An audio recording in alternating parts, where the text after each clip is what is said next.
Bacio Immortale instead. This one I haven't talked about enough, and it is phenomenal on men. This is a leather fragrance.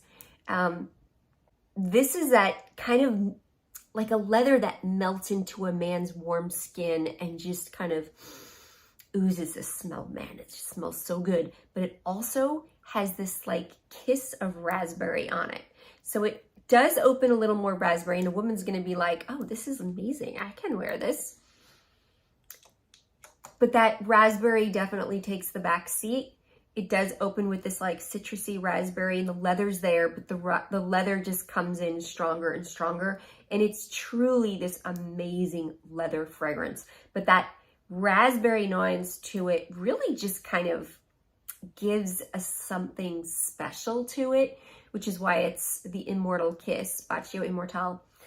Oh, this one is so good. Yeah, I really recommend this for men. Highly recommend it.